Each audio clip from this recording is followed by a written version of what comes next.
Anong tawag doon, mahal? Mabuting asawa. Mabuting asawa. Akala ko under desire. Ito ang bumubuhay sa aming pag-ibig. Lagi mo na naman pinapaiyak. Ako ba? Oo, pag nasa tabi kita, nadidistract ako. Oh. Ano? Oo, parang ano ako eh, parang aso na pinalo sa puwet. Wow. Kapag matamis yung pansit natin na medyo maanghang na mapait, ay pasensya na ka. Binabati ko kayo. Nandito na naman ang inyong lingkod na maraming utang. Hello. Walang kapera-pera. No? Magandang araw sa inyong lahat. Ha? Kumusta? Mabuti naman. Oo, magluto tayo mga kaibigan. Dahil meron tayong bisita mamaya na naman. Ano? Oo. Buti na lang nagpautang sila, mahal. Oo. Pinautang ako. Pakita ko sa inyo yung pinautang sa akin, ha? Pakita ko sa inyo. Dahil ito yung lulutuin natin. Hanggang utang-utang lang muna tayo. O, ayan. Ha! Nakasil yung ano, iba, mahal. Nakasil yung iba. Pansit. Oo, pansit. Saan ka pumunta sa Itika? Oo, sa Idika. Meron ka lang ganyan. Meron ganyan, mahal. Dali.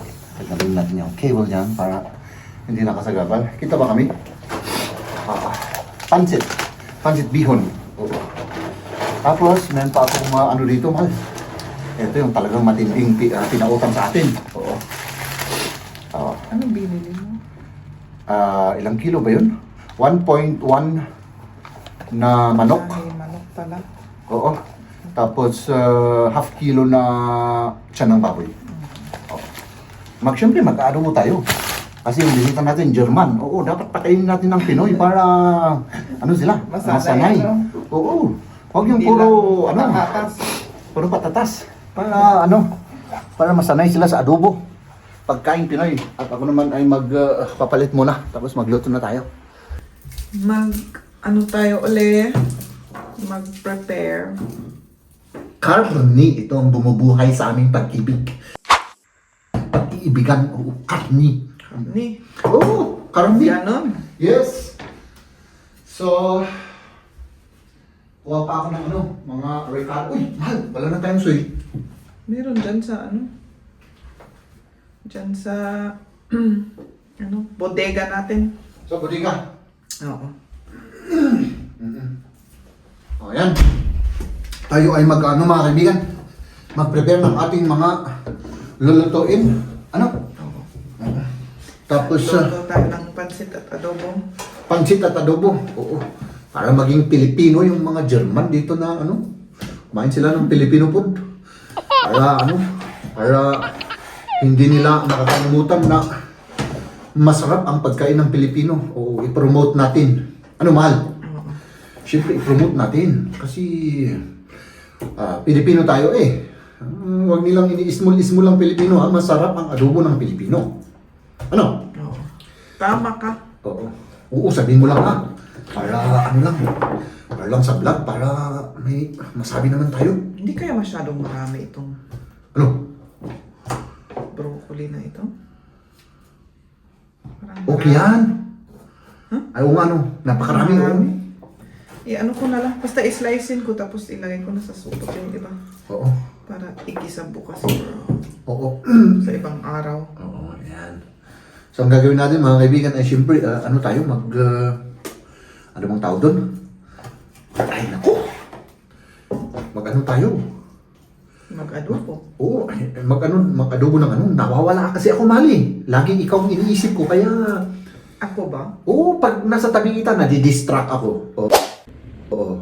Oh, siyempre. Nadidistract ka? Yes, kaya hindi ako makapakali. Oo. Oo, ang gusto kong sabihin, mag-adobo tayo ng baboy at saka manok. Mix. No, pal. Oo. Di ba? Ganun lang. Para, ano? Oh, ito.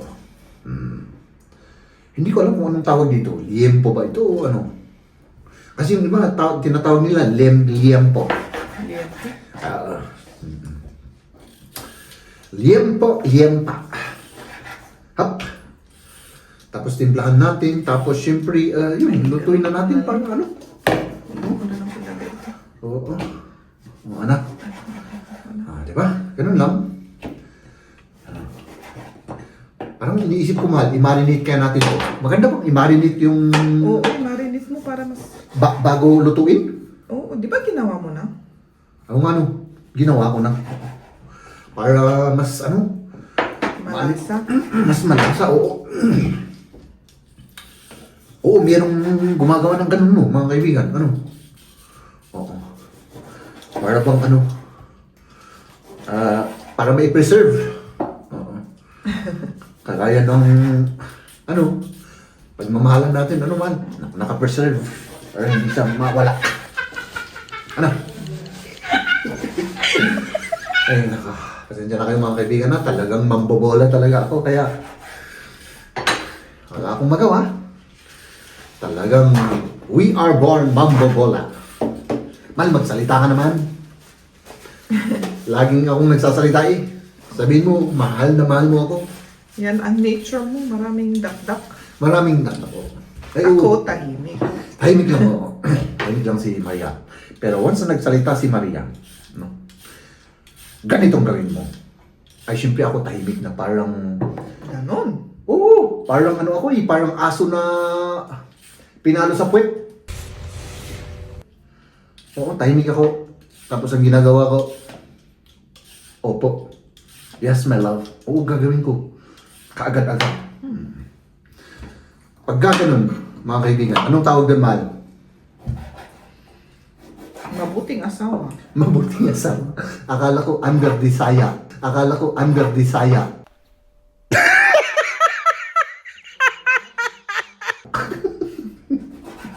Mabuting asawa. Ay, nako. So, tapusin natin ito mga kaibigan para matapos na ito. Igisa na natin yung igisa natin.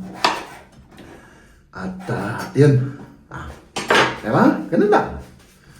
Next, ito. Ich mach nicht so klein jetzt.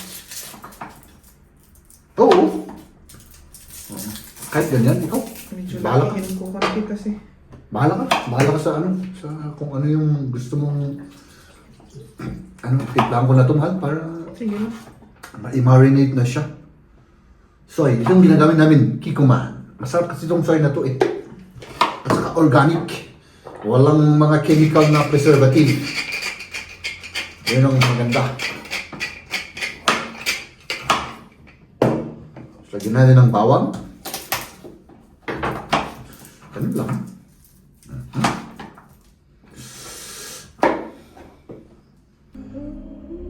Lagi na lang ganito ginagawa mo sa akin. Pinapayak mo ako. Lagi mo na lang akong sinasaktan. Hindi porkit under desire ako ay lagi mo na lang ako pinapayak.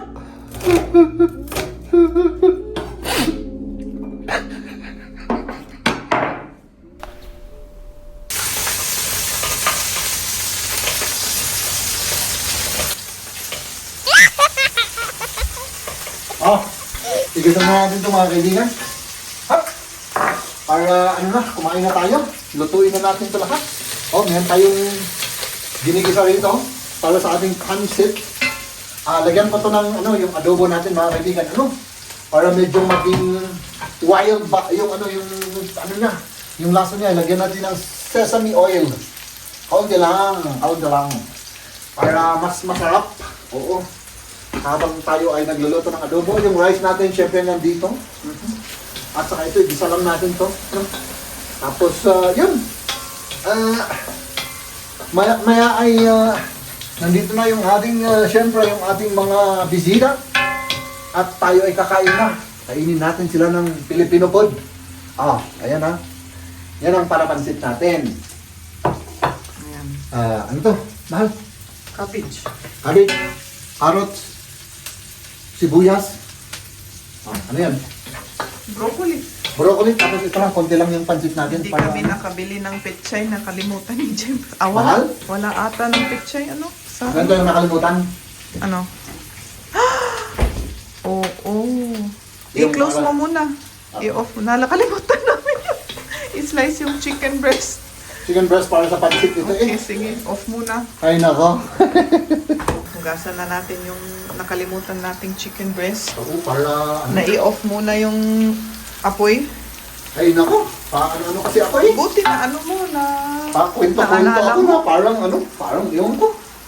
Ako rin nakalimutan. Nakalimutan mo rin. Pero madali lang to, mahal. Very simple lang natin yung chicken breast natin. Oo. Oh, sige. Oh, ganun lang. Para ano. Tapos igisa lang namin doon. Tapos yun. Tapos na yung ating pansit. Oo. Ayan yung expert na nagluluto ng pansit. Ang ating cook. Ay, syempre. Ayan. Patsamba-tsamba lang to, mahal. Kapag matamis yung pansit natin na medyo maanghang na mapait, ay pasensya na ha.